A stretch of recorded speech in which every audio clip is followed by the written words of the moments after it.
The Rebel Capitalist Show. All right, guys, it gives me a great deal of pleasure to welcome someone back to the Rebel Capitalist Show. He is my good buddy, Dave Collum. He is just absolutely epic on Twitter, and he's even better in real life. I had the opportunity to speak with him at the New Orleans Investment Conference. Dave, hopefully we can do that again this year.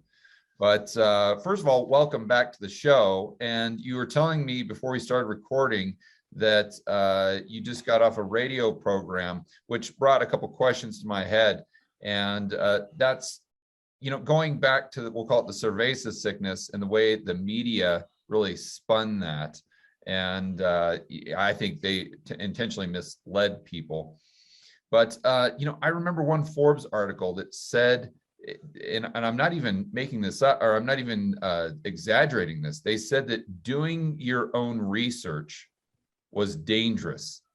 And they were talking about how if you're doing critical thinking regarding, the cerveza sickness and whether or not you should get the medicine, or whether or not you should lock yourself in your house, or whether or not you should give this medicine to your kid, if you're trying to think through that on your own and do your own research, well, then you're literally putting yourself and your family at danger, because you should be delegating all of your thinking to the central planners and the authoritarians.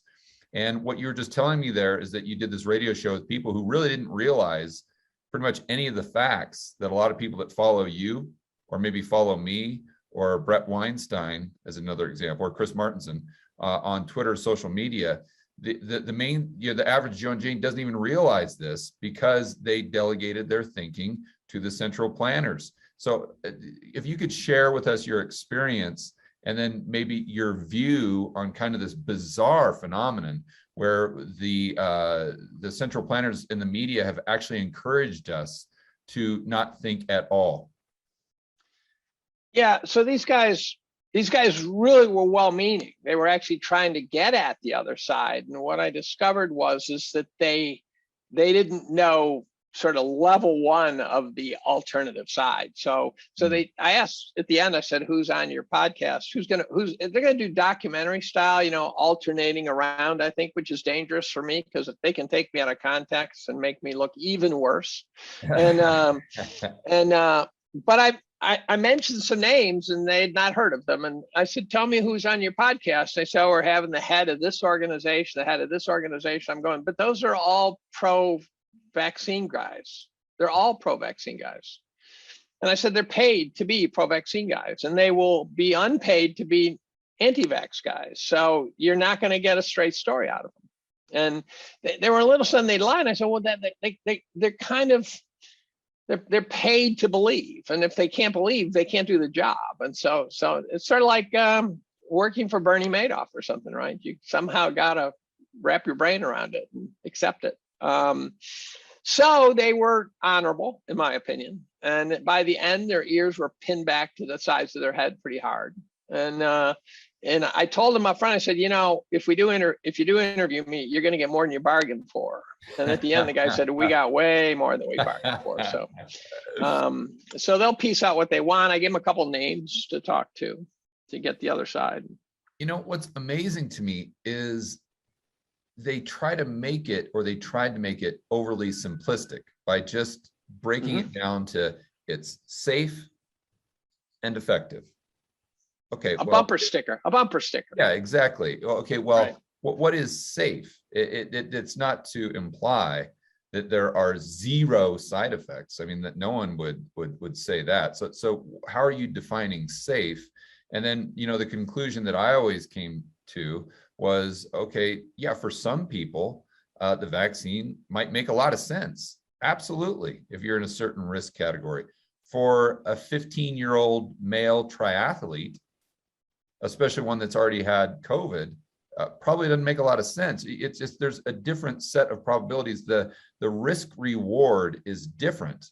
And that was one of the first things that kind of opened up my eyes and said, wait a minute, the media is trying to mislead you here. They're trying to push this for a reason, because if they were truly concerned about health, they would encourage people to do their own risk reward and discuss this with their doctor. because this is obviously COVID is serious, but there can be other side effects. And for some people, COVID isn't as serious.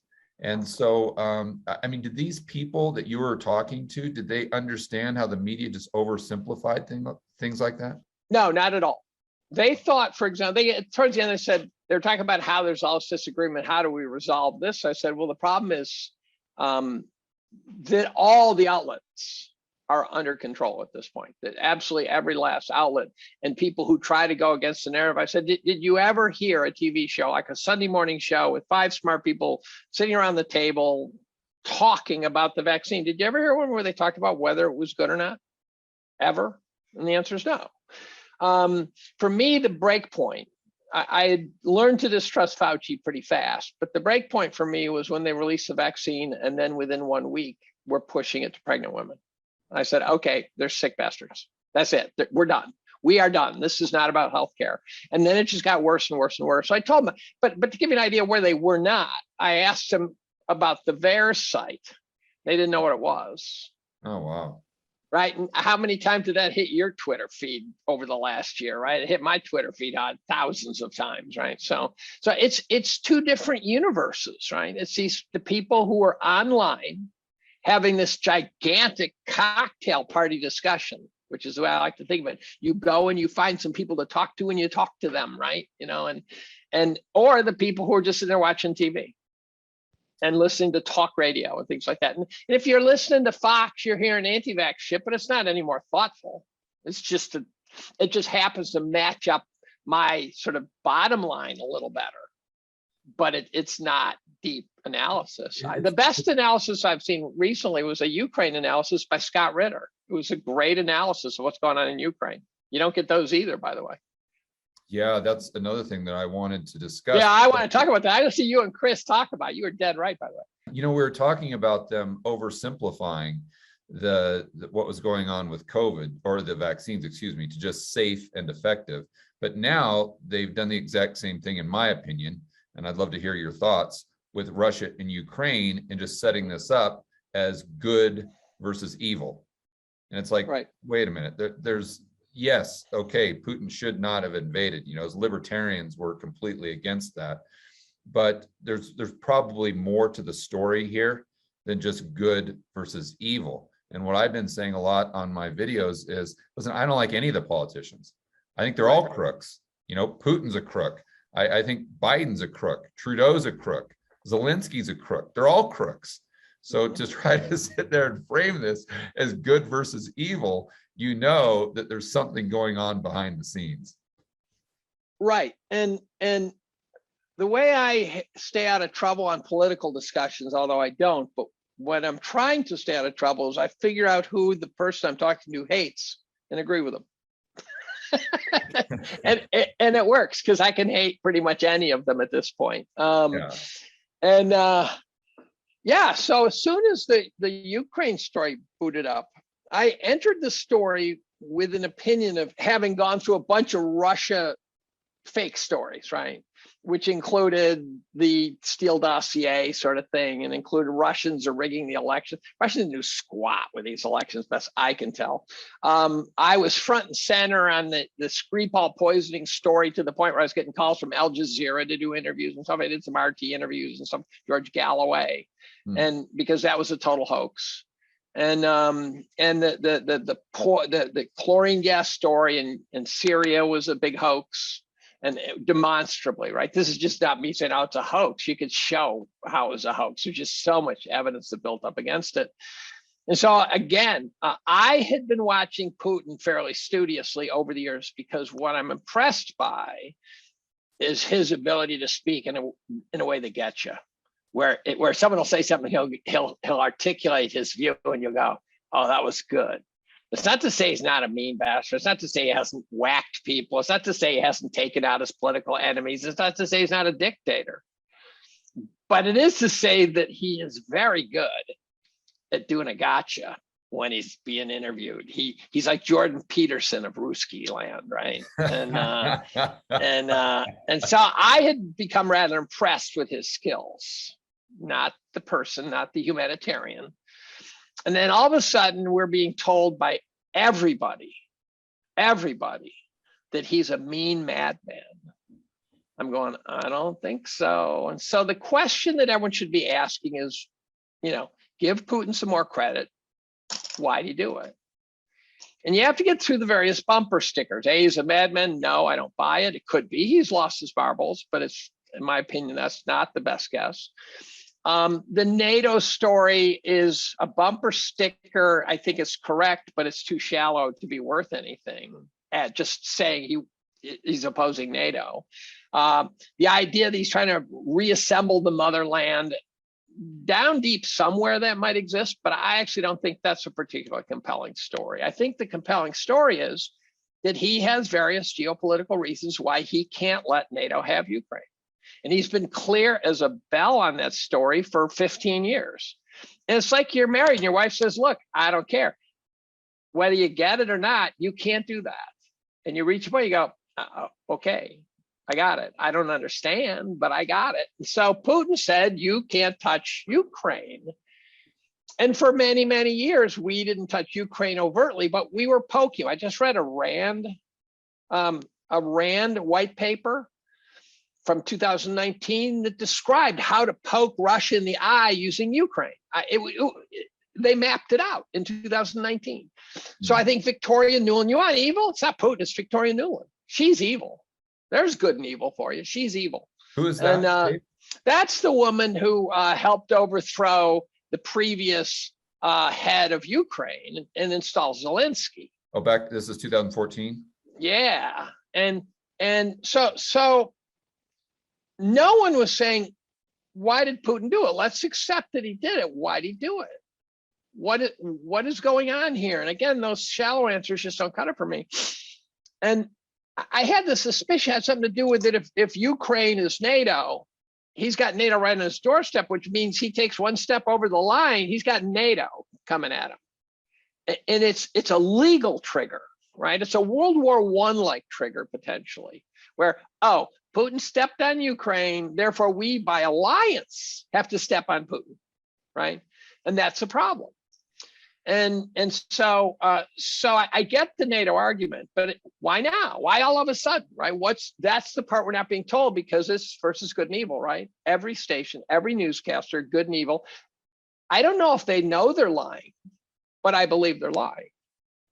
And it gets into the question, what's the definition of a lie, right?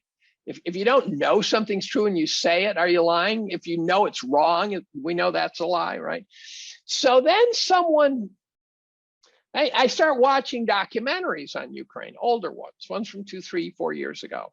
And right away, and I got a dozen of them I went through, I think. Right away, you find out how complicated the politics in that country is. It's extraordinary, right? Right. So right away you go, this is not a simple story at all. And so you got the Nazis. I can never remember East, West, North, South, but I can in US, but not in Ukraine. I think the Nazis are in the West and the Ruskies, the Ruskies who happen to be called Ukrainians, are in the East. And there were a lot of Nazis in the West, and the Nazis support Zelensky, and people try to shoot that down saying, oh, he's Jewish. How can that be? Nazism and anti-Semitism are not the same thing. They're not synonymous. Just because Goebbels and Hitler decided to whack the Jews doesn't mean neo-Nazis are anti-Semitic in a consequential way. They probably hate everyone who's not them, but besides that. Then one day I get an email. And this is the first plot thickening moment for me that might be completely wrong, but at least it's something to work with. Get an email, some guy says, did you know that, this one was a podcast where a guy's analyzing the situation, thankfully. And he says about 100,000 troops had amassed in the West, the Nazified region of Ukraine. And that Putin couldn't tolerate that. Now, if you had 100,000 Nazi, anti-US, anti-everybody troops amassing in some region of Mexico, you and I both know we would be bombing the living piss out of those guys, right? It would take us microseconds to launch those missiles and take out those guys, right? So I sort of logged that into my brain saying, a theory, finally, a theory, right? Just one. And then someone else independently sends me an email, says, did you know, and I don't know if this is true, But he said, did you know that the West was shelling the East for 5 days before Putin moved in? Now, I don't know if it's true. I haven't been able to get any good data because, of course, who's publishing accurate data, right? But if that's true, then all of a sudden you've got this beautifully logical story. If you got the Nazis, Putin's watching, all of a sudden they start shelling the East, he says, got to go in. That's a pretty good story. Might be fake. I don't want people to cite me and say, Collum, the legendary Collum, told me, right? I'm just saying that at least someone's trying to piece a story together that makes more sense than just evil versus good, as you said, right? You and I both spend huge amounts of energy trying to sort of get at the subplots such that the puzzle really fits together. And it's not just, inflation is caused by too much money, right? Inflation, it's not that simple. Nothing is that simple. And if you're thinking about, I was on a Zoom call with a bunch of doctors on COVID, and there's this guy who starts talking about Hegelian philosophy. And he's this mild-mannered, bespectacled type guy, and he's and not everyone in the Zoom knows everyone. And so he's talking about it. And at first I'm going, oh, this guy's going off the rails on the Zoom call on COVID. And then he starts making more and more sense. He starts talking about the Arabs translating, living through a Hegelian dialect and stuff like that. Finally, someone says, are you a philosophy professor? He says, no, I have a law degree, but I'm retired. I'm former national security analyst. I go, oh boy, that just thickened the plot. And all of a sudden I'm riveted. I say, okay, all you guys in Zoom call, you guys take off. I don't talk to this guy, right? And he says that the Arabs lived through this Hegelian philosophy, and so they had to, as NSA types, and I'm not sure he was NSA or a national security analyst, which is NSA, but he said we all had to know Hegelian philosophy, much the way if you were, for example, trying to understand the alt-left woke community, you would have to be familiar with critical race theory and jargon and, what intersectionalism means and stuff like that. And so he said we all had to know it. We had to know it like the back of our hand. And so then this guy's a treasure now, right? So at one point they're talking about a they. They're talking about COVID and a they. And he's altered my thinking in a very big way. I said, who is they? Who are they? Is they Bill Gates and Fauci? Is they the Chinese? Right. Is they? He says, I don't like to name names because it gives you too convenient a target. We're back to the bumper sticker, right? This is the bumper sticker model. Oh, it's Bill Gates, therefore Bill Gates is evil. There, I can stop thinking. You can't stop thinking just because you think you know who the bad guy is. And he says, I think of it as kind of a self-assembling oligarchy. And there's just the people who sort of assemble at the top, and everyone benefits. And the further down you go, the less assembled it gets, and the less you benefit. And here we are, the plebes getting our asses kicked. And so then I realized, in my annual review that I write, I used a picture of a starling murmuration, those huge flocks of starlings that fly in these amazing patterns. And I asked a rhetorical question, which starling is leading that? And the answer, there isn't one. It's a self-assembled system that somehow, it's like eating lunch in New York City. It's a miracle. There's millions of people eat lunch every day in New York City, but there's no overseeing lunch board. There's no one who tells the restaurants how much to make and how much to buy and how much. It just sort of keeps just readjusting and correcting for itself. It's this marvelous dance of capitalism, right? That they're able to pull that off. So then you start looking at these geopolitical things, and in some sense, I think it's the same way where you go, well, I like that too, and I'm going to make some money, and so let's chat, right? And next thing you know, we've got our Twitter sphere and our FinTwit squad, and we're talking with Rudy, and we're talking with all our buddies, and we've formed a murmuration. Yeah, and the echo chamber exacerbates that as well. And what you hope is that the people in the echo chamber are pulling from outside and throwing it into the echo chamber so it doesn't get too echoey, right? That's what's cool. Now, I get grief for posting about Ukraine. My Ukraine posts are very are I get a lot of clicks. I lose followers. I think it's Twitter, not people losing the following. I go through these. I'll go through 6-month periods without gaining followers. And I look and I go, every day I'm picking up 50 or 100 or something. Maybe that's too high, but I see new people, but the count just won't go up. And I don't care, except for the fact that I care to the extent I go, what are they doing? That I care. Yeah, another view that I've been trying to ponder, it just because, usually I just start with the macro and kind of work my way down, is if I'm Putin and I could choose between taking the power away from the United States or taking power away from Ukraine, that's a no-brainer. It's going to be the United States. Right. Because if I can take power away from the United States, then I can pretty much do what I want with Ukraine, or, I can kind of achieve my objectives far easier on a moving forward basis. So everything that is now coming out with Putin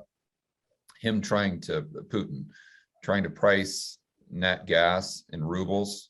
And and most what of a the move. What a media, move. yeah, but most of the mainstream media hasn't talked about the fact that they're talking about nat gas now, but they've also got oil on the table. They've got fertilizer on the table. They've got timber on the table. Pretty much every single one of these extremely needed commodities for the global economy, they could price in rubles. And more and more this is coming out. And I did a video the other day, a live stream, where And who's the big winner here? Who's the big winner here? Just to make sure. It's China. It's China. Well, I think it's China. I think it's Saudi Arabia. I think who are interacting with Russia and China now, right? The Saudis are now talking with these guys. This is this is a AC change. It makes you think that, is Ukraine really about Ukraine, or not is a bit. Ukraine about the dollar? The last time someone challenged the dollar, they got the crap bombed out of them. But that's not Russia. That was Iraq. Right. Iraq was going to go the gold dinar. Now, I don't know if that's what triggered the war. I think it was just Bush wanting to bomb the shit out of them. But no, it's not about Ukraine at all.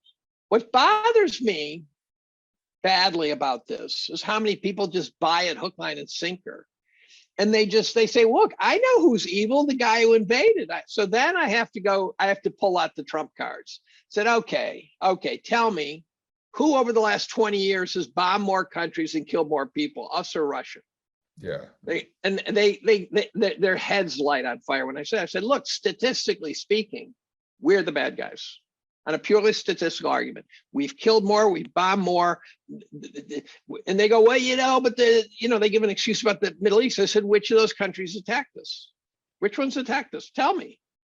Yeah. Now, if an American attacks a country, does that country get to bomb the U.S. because an American attacked the country? Right? Some suicide bomber comes from I don't care what country. You didn't bomb the shit out of the country. I think the U.S. foreign policy, the one that makes sense to me, this is a total Collum original, is we look at the Middle East. I think our policy is any country that starts to look strong, we undermine them. It's just it's clip off the highest peak. It's like getting a haircut. And I think when Libya starts to look stable, we go, we got to destabilize Libya. Libya was not a problem until we knocked off Gaddafi and turned it into a complete disaster. And we're bombing the shit out of Yemen. You say, oh, no, we're not. Yeah, the Saudis are with our weapons, right? Where are the activists on that? Where are you all lefties who are screaming? So the hypocrisy is driving me nuts. The hypocrisy about Ukraine. We go, they invaded a sovereign country. I go, we've never done that. Bush said last time that happened with World War II. I go, come on, not but Biden. Biden said the last time someone invaded a sovereign country was in World War II. And I go, besides the fact he's lost his marbles, which gets him a break from me. We do it every year. We do it every year. Yeah, another thing that's interesting about kind of trying to figure out the motivation behind Putin, or maybe even the timing. Right. Why now? Well, because you got inflation rising everywhere. You've got inflation rising in United States, in Europe, Japan. You've got nat gas prices going through the roof in places like Germany. And if I'm Russia, if I'm Putin, I realize that I produce a lot of the stuff, a lot of the energy that the world needs right now. And if the West sanctions me, then that's going to increase energy prices exponentially. And that's going to inflict a massive amount of pain on the United States, the American voter, and the voters in the European Union. And this gives me a lot of leverage. Now, I think if Putin would have done this at a time where we had CPI at call it 1.5%, wouldn't have hurt us. and we were fighting, according to the central planners, we were fighting Deflation.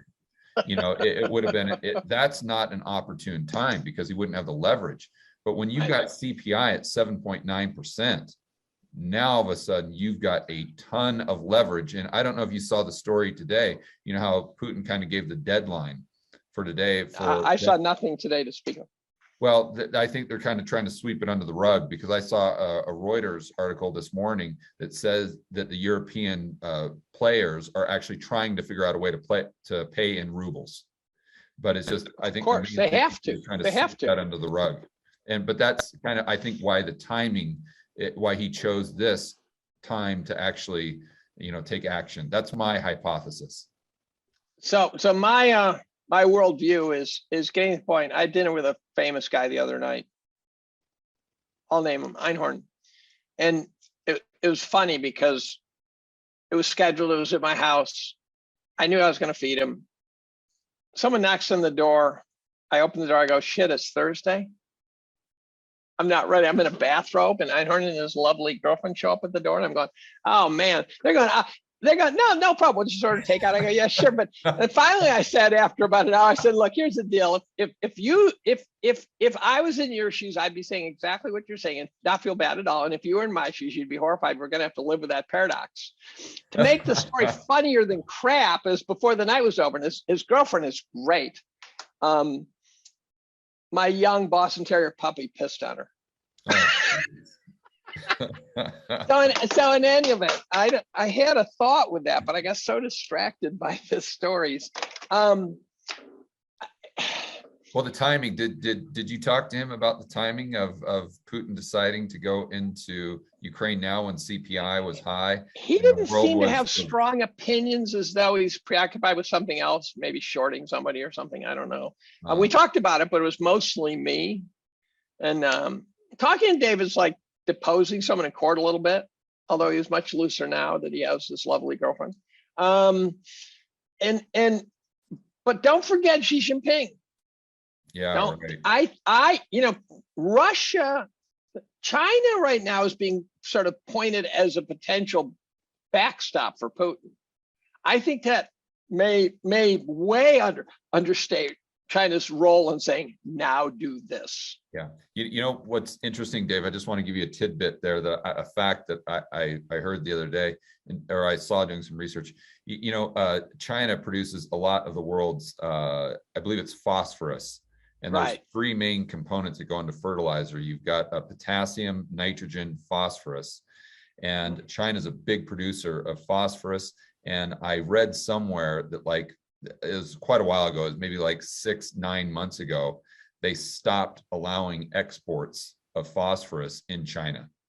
And it kind of makes you wonder, okay, how far in advance was this planned? Right. So at the end of last year, when I wrote about this stuff, I had assembled a model in which I felt that there were too many seemingly coincidental supply chain disruptions that looked like they were energy supply disruptions. Whether it was the Suez Canal clog or some refinery explosion, some hack of a pipeline. I go, they're setting us up. There's somehow energy supplies are getting constrained too coincidentally here. And so I actually wrote, I said, look, we are going to have an energy crisis that's going to be engineered, mark my words, I think was the sentence I used.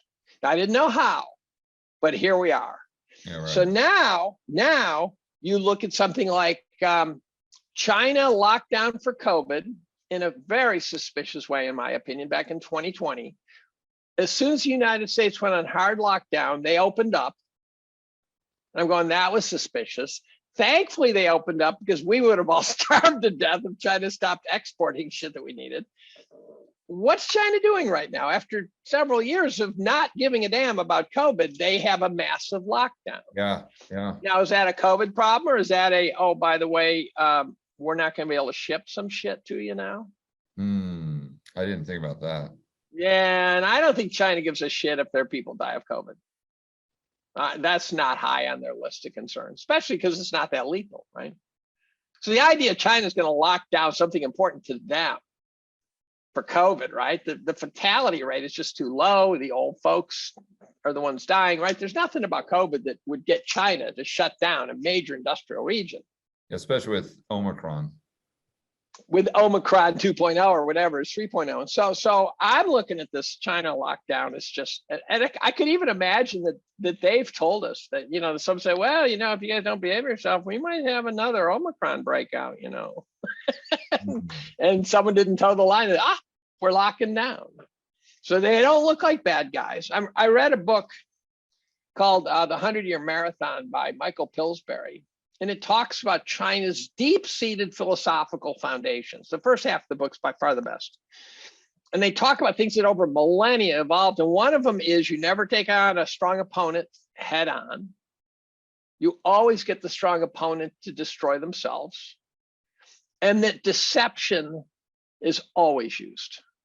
And I don't mean deception like, oh, Chinese are inherently liars. I'm just talking about everything's deception. It's like, if you want to take over United States, North America in the game of Risk, you put all your men over in Europe or something, and then you rip them across once the game starts, things like that. So China will always philosophically attempt to keep you guessing wrong. And Pillsbury said, we got duped for decades. He said, it took me years to figure out how much I was being duped.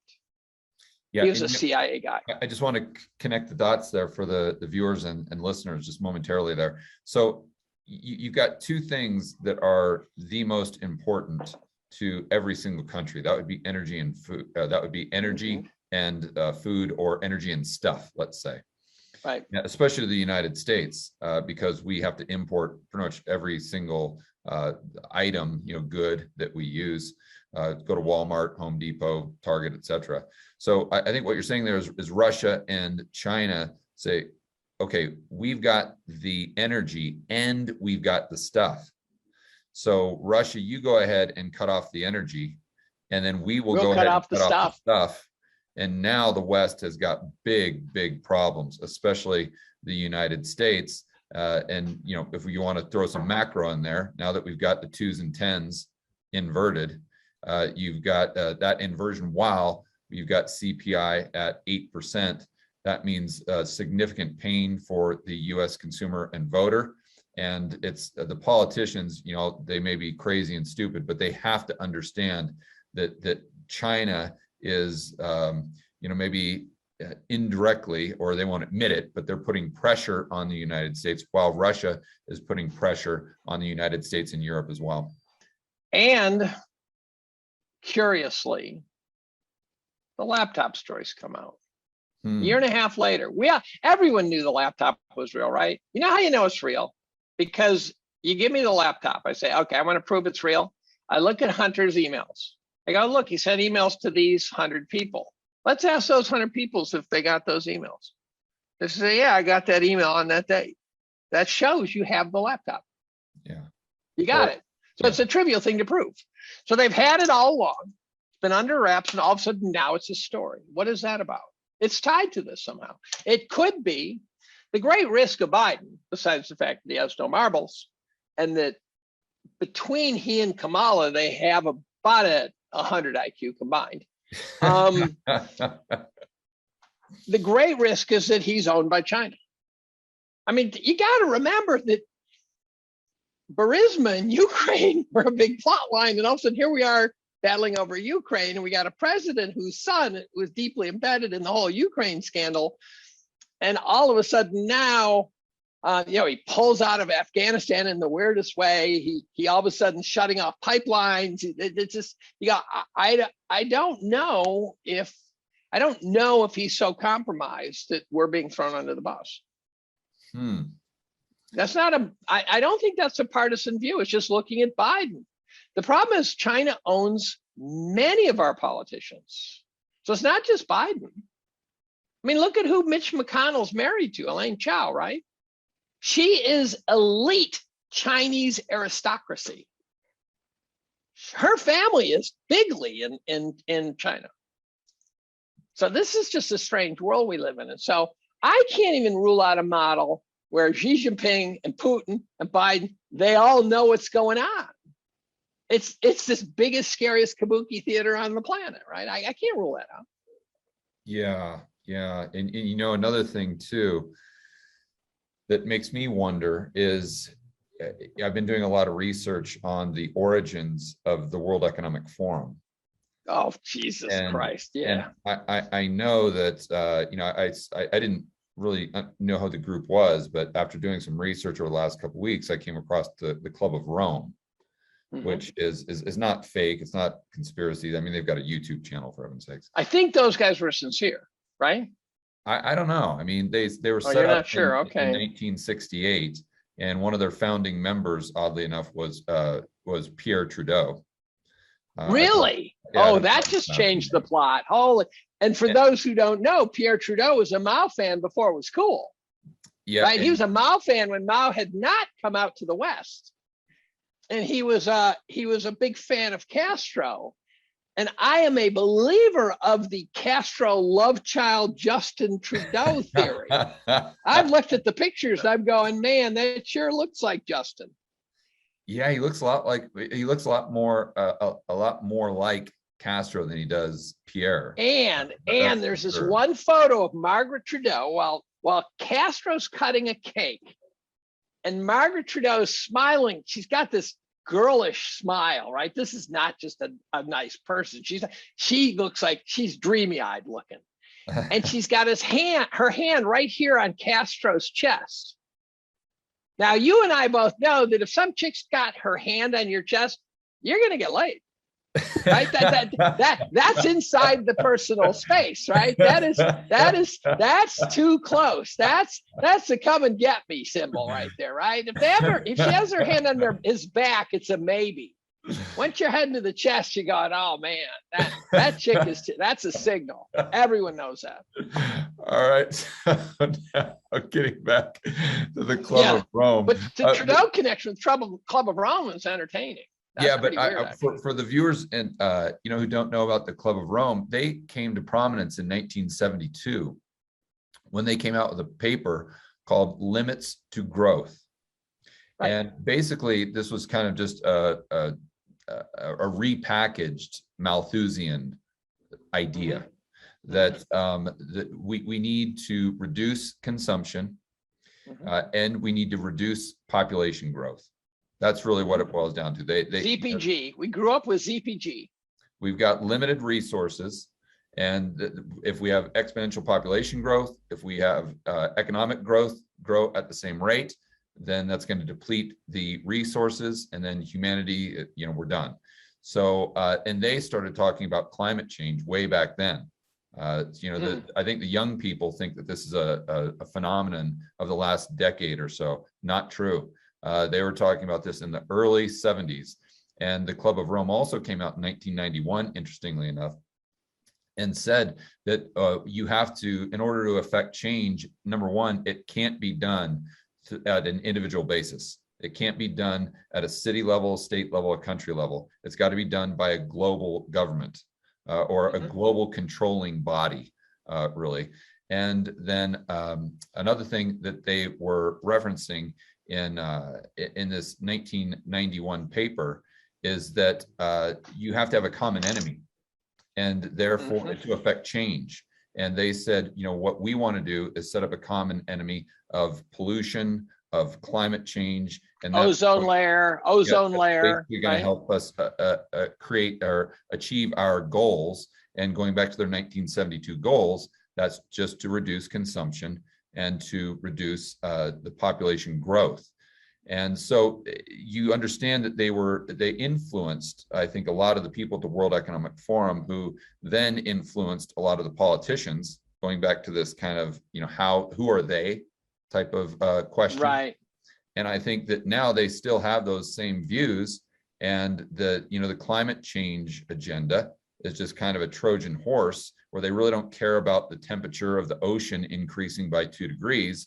Their main objective is to decrease population growth and decrease consumption. I So then when totally you agree look with at that. Russia, Ukraine through that lens and spiking energy prices, and going back to what you're saying about the supply chain disruptions in energy, kind of being coincidental there, and you foreseeing this back a year ago, what's the best way to reduce consumption and therefore economic growth and the standard of living, by the way, especially for the poor and middle class? That's to have extremely high energy prices. So do you have any, I know I just kind of threw that on you. Let me add a dimension to it. Let me add a dimension to it. I agree with all that. I, by the way, am a Club of Rome kind of guy. I do believe that the sphere is a finite sphere. And it might be that my thing, I read all the peak oil books, all the Matt Simmons, all those guys. I read them all. We do have finite natural gas. We do have finite oil. And you say, well, but we still have tons. I go, well, then why are we drilling 2 miles under the ocean? Why are we fracking? It's not that easy to get. So I think we're going after the tough stuff. It's a lot like Marx, is that I actually agree with him on a lot of the problems. It's just I completely disagree on the solution. The solutions, yeah. I agree. So here's my current working hypothesis that gives the World Economic Forum some credit. And that gets back to them getting something but doing it maybe wrong. And that is, imagine you're a Davos guy. Let's just use that as a metaphor. If you're a Davos guy, and let's say you've got the best information money can buy, and you're looking at the world and you're seeing India rising, China rising, the US still gluttonous, Europe still gluttonous, and you go, we don't have the lithium, we don't have the cobalt, we don't have the phosphates, we don't have the energy for the fertilizer, we don't have the fossil fuel, we don't have any of that stuff for more than the projectable distance. Now, let me tell you a little story. I read the climate change guy said, Exxon knew there was climate change. Big scandal. Here's a report. The inside report from Exxon knew there was climate change. I read the report. It was Exxon just asking the question, what is the literature on climate change? They wrote this beautiful internal review of the published literature. And they went through all the different arguments. This was in '84. There was nothing secretive in there. There was no gut spilling moment, with one exception. The report concluded that it was unlikely that CO2 would become a problem before we ran out of oil. And it's the first time I've ever seen anything come out of a big cap energy company saying we could run out of oil. Now you have Beyond Petroleum for British Petroleum, which came about just as they filled the Gulf of Mexico with oil and things like that. So I think it's possible the Club of Rome said we can't do it with fossil fuels. We just can't do it. So what's the solution? We went from fire to peat bogs to coal to oil to natural gas. It's nuclear. It has to be nuclear. We know that you could power the world with nuclear for a very long time. We know this. The modern era nuclear plants, I'm told by a guy who's a nuke jock. He's on Twitter. I give you his Twitter feed. And he said the modern day nuclear plants are so efficient, unlike the old ones where you refine it and then use about 6% of the energy there, and then the rest you just can't use. I don't know why you can't re-refine it. That's mysterious to me. He said you can take it right down to drinkable. He says you can get all of it out. So he said the big risk is that people who sell uranium aren't going to be heated because we have so much spent fuel that we can tap. So it's an interesting subplot. But here's the deal. If you realize you got to go to nuclear, but you also know that the average person who you've been indoctrinating steadily for the last decades is going to say, no way should we go nuclear, not in my backyard. The whole political nightmare, what do?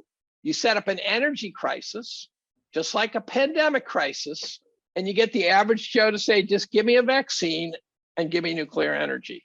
Bag us for it. Bag us for it. And the way you do that is you have a real bad period where the fossil fuels let us down. By the way, Gates, and I think it was Buffett or Bezos or one of those guys, said they were going to build 2 nuke plants in the next 7 years. Got a little bit of press, not a lot. Apparently, we're building a couple in the US kind of quietly, these smaller ones. And so the gist is, I think we're going to nuclear, and a crisis would be the way to get everyone to just say nuke now. We get it. Give us the nukes.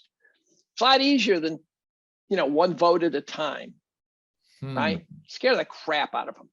Well, I wrote this last year. I'm on record on this one.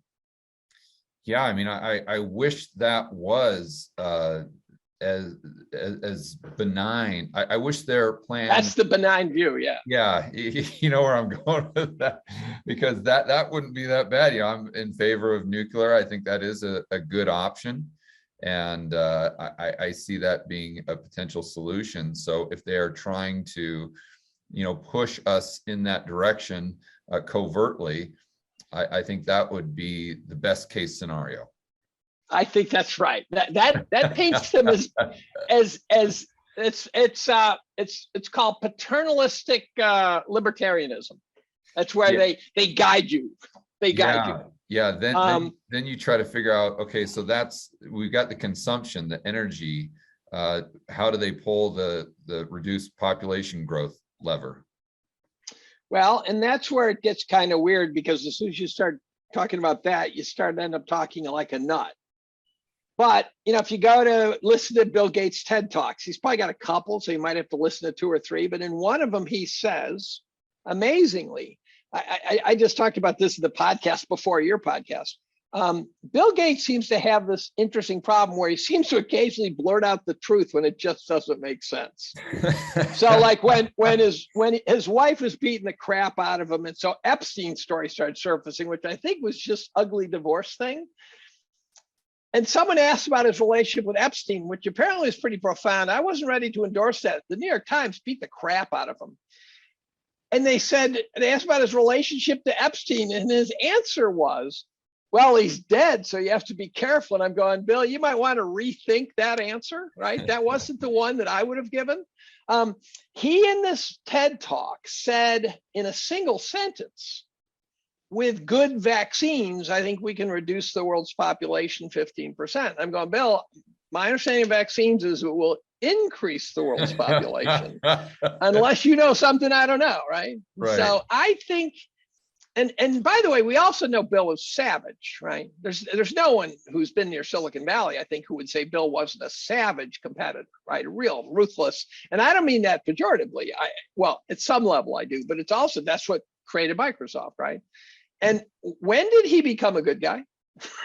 I mean, what date did that happen? Yeah, it's like people believing the media right now about Russia, Ukraine, when look what they did to us during the COVID. Or the Gulf War, or right. It's like the same group of people here. Yeah, I know. I don't think you can find a war since the turn of the century that doesn't have a dark subplot to how we got into it. I don't think there's a single war that, and you say, well, what about the Gulf War? The rumor behind the Gulf War is that we gave the nod to Saddam and said, look, if you go into Kuwait, it's not our problem. And then he went in, it's like, got him. We got him. Yeah, but just going back to kind of the Club of Rome and the World Economic Forum there, I watched a YouTube video, and I'll have to send it to you when we get done. I'll send you the link. You'll love it. It was I think an Australian producer did it, and it's all in black and white. So it goes right back to 1972 or 73, and they interview the guy or the couple guys that started the Club of Rome, and it's about a 15-minute video. But what they're talking about throughout is reduce. So tag me on Twitter. Put it on Twitter and tag me. That way the world will benefit from your. Yeah, but they talk about just openly. They talk about reducing population growth openly. Like, yeah, we've got to reduce population, and we've got to encourage people to have fewer kids, and we've got to, like the China one-child policy. I don't know when they came up with that, but maybe, I don't know if it was in the 70s. That would be coincidental. Or maybe not. Yeah, right. But so here's the weird thing: if you look back in the early 20th century, discussions of eugenics were being held in polite company. Oh, yeah. This was not just Goebbels and Hitler. No, they happened to be the ones who took it a little too far. We all would agree. but there was a cull the herd, get rid of the guys who are sort of substandard. I mean, it was what, you know, your kids retarded, deal with them. 1927 Supreme Court, Buck versus Bell. Right here in the United States, we legalized eugenics, forced sterilization. And by the way, supposedly Bill Gates's father was a big eugenicist. And then I saw this weird interview, and it was out of context, but it was Jonah Goldberg pondering the prevalence of this phenomenon. Now, Jonah Goldberg, he is connected, right? I had dinner with him one night. He's a mix. He's kind of a bit of a rhino, in my opinion, but I suggested Trump was dyslexic, and he said, no, I think he's under-rested. I think he's sleep deprived. So we had our two theories. But in any event, Goldberg was talking about this eugenics. I go, why now? Right? It seemed odd that there was this messaging by this guy who has a very high position in the right-wing political media, right? Why now? So. Yeah, I think look, if you kind of focus on their core principles, let's say the eugenicist, it's basically that there's a group of people that are superior, and there's another group that would be you and I. That'd be you and I that are George. Inferior, right? But this is their worldview, and you can obviously there's people can be on that spectrum, or you know, they can be how extreme you are. I guess that's based on the individual, or how, you know, hardened you are to that view, or how hardcore you hold that view. But look at what is central planning, Dave. If you're a Marxist, if you're a central planner, isn't that your core belief, that there's a group of people that are just smarter than everyone else? Who should make the calls? That's right. Therefore, they should be making the decisions.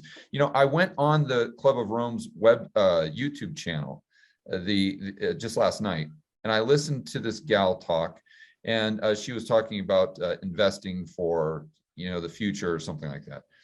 And she literally said that the people in this room, it's obvious that we have a higher level of consciousness. That's exactly what she said. And this was, and mind you, this was not a video from 1972. This is calling yourself an elite. From like last year. Did you see the woman at the World Economic Forum that said the good news is that the elites are getting along better than they've ever gotten along with, but the problem is that the people in their countries don't believe us. Yeah, they don't. I'm going, it's because you called yourself an elite. Let's start there, right? Let's start there. I saw that. You know, there's a big difference between trying to shrink the growth of the population and trying to take out people, right? There really is a pretty big difference between. Yeah, I try to give them the benefit of the doubt by saying they're trying. Well, here's what should be a population growth, not population in general. Here's a bipartisan thing that I think should be bipartisan, and it would be supported by neither party. And so I think the left would agree that the poverty problem is huge. I think you'd have to be a nitwit to not agree that if you are an unwed mother with 11 kids, you're part of the problem, right? There's just no way that's not true. I would think that if you offered for free, no pressure, tube tying, that both parties, the right should say we get rid of this you know, problem in the impoverished regions of the world. It would apply to Appalachia, it would apply all sorts of places. And the left wants to get rid of poverty. And so that woman, if she didn't have 11 kids but had 3, but they can't get out of the loop because they can't afford the goddamn tube tie. Right? So you just offer it. You just make it, you know, you want to not have any more kids. We will let you tie your tubes. Yeah, it's dangerous territory because. But look at the incentive for having the kids. I know. That's the problem. They're incentivized to have the 11 kids. Then you can get gnarly and say, look, you're going to get. Here's the other more dark welfare. version. This is the problem. Welfare is the problem. The welfare state is the problem, just like the warfare state is the problem. It's the incentive. So let's say you said, look, you get welfare for every kid up to N, where N is a big ass number. Is that unfair? Let's say 15 kids, can't have more than 15 or you don't get any more welfare. 15. Could anyone disagree with that? I think there are people who could, but it doesn't seem irrational to me, right? What is that number? What's a rational version of that number? And the problem is right away it'll be you're trying to cull our population, right? You can imagine how bad it would get. So I'm not saying it's even realistic. But if I were a single mother of 11, I think I'd rather be a single mother of 3. I just think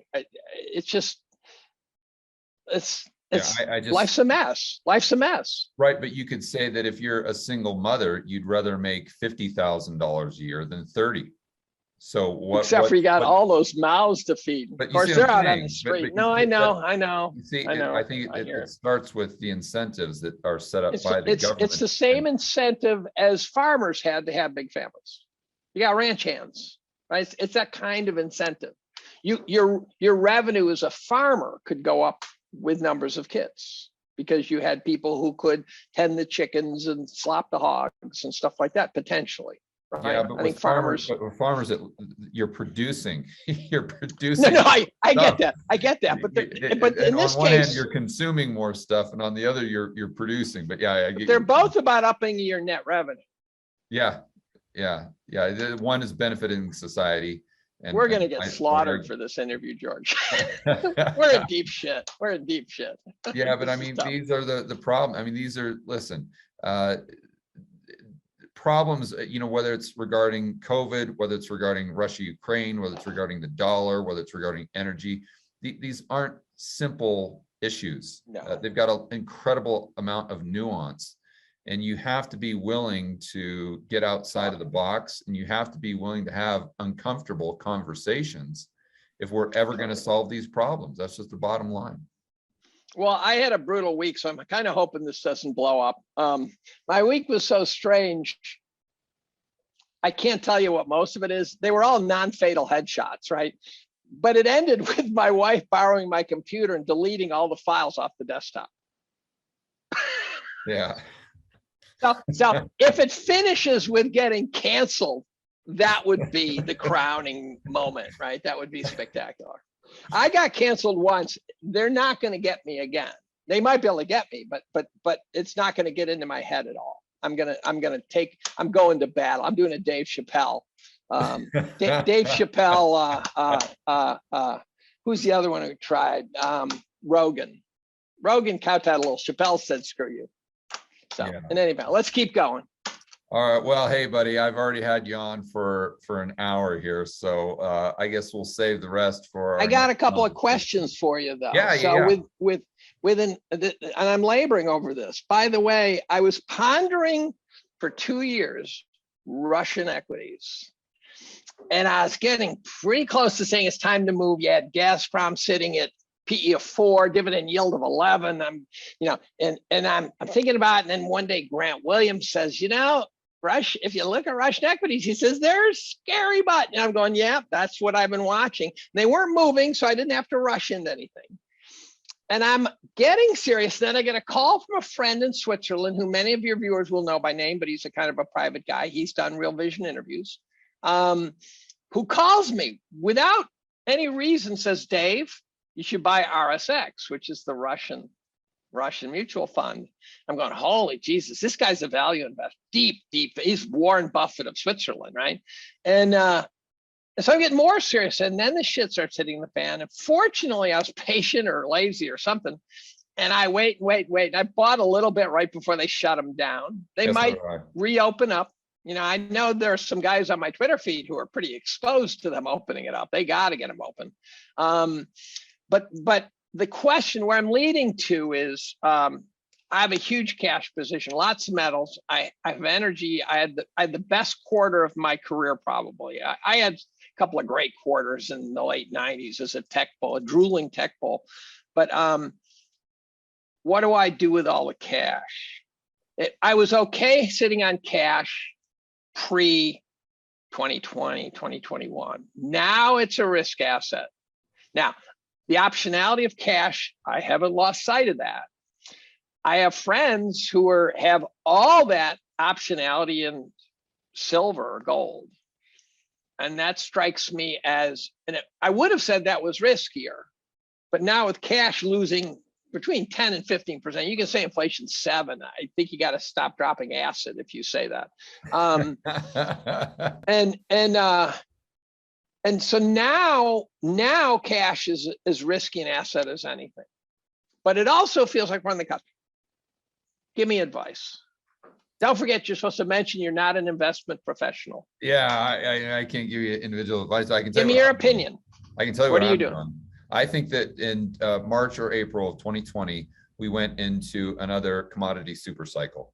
So I've been buying commodity-based stuff. I have been buying. Into in 1996 to 2011 that Jim Rogers talked about, Hot Commodities, and a book that he did. And I think, that will last until, call it 2030 or 2035. Okay. Usually they go about 10 or 15 years, but they never go up in a straight line. And so what I'm doing is when you take that view of a long-term commodity super cycle, you look at what's happening with the yield curve right now. You look at what's happening. Inverting, yeah. It's inverted. The 2s, 10s just inverted. The Eurodollar future curve has been inverted for quite some time. And what's really interesting is the reverse repo right now with the Fed as the counterparty is set at 30 basis points, but the 1-month Treasury is trading at 14 basis points. There's a 16 basis point delta right there. So what that tells you is that the insiders in the dollar monetary system are saying, okay, we see a lot of counterparty risk.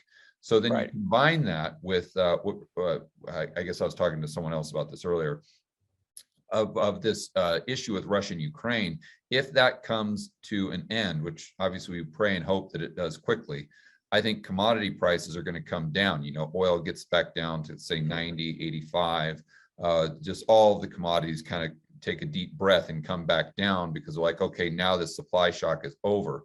But what the market doesn't realize is that we're in this long-term commodity super cycle. So that'll be the thing that shakes all the weak hands out. Yeah, so I'm looking at that personally as an opportunity to get in. Also, the yield curve, if we do get a decline, although even with a recession, that usually doesn't happen for a year or about a year and a half. But here's the problem. Here's the problem, though.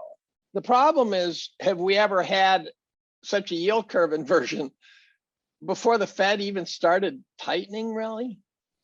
I mean, this yield curve inversion came awfully early.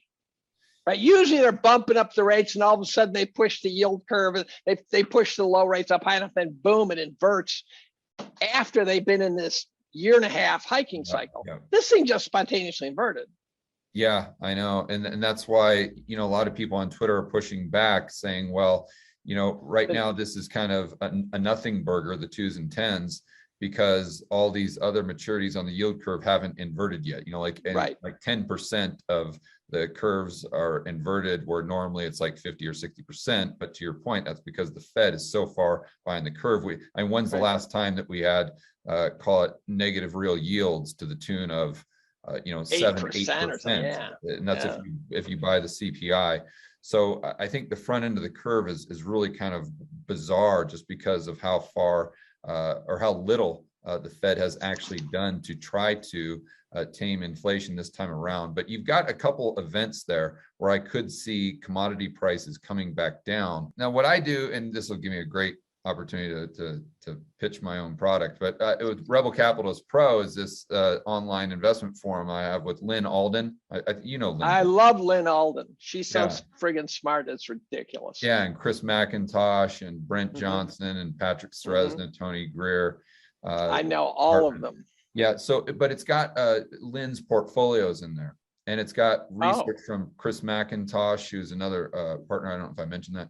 And it's got a lot of their research, and they are, neck deep into what specific companies that they like in the commodity space. That's who I would defer to. I would just defer to Lynn and Chris McIntosh on that. Dave, well, I appreciate your time, buddy. As always, incredible conversation.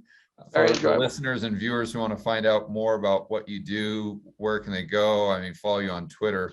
That's always an entertaining venture. Well, yeah. I should also mention that the podcast we did before on wealth creation was one of my favorite podcasts. Yeah. I don't know if you just can do it, it's your master, but we were on the same plane on that podcast. That was one where you and I were soulmates talking about wealth creation, and I really enjoyed that one.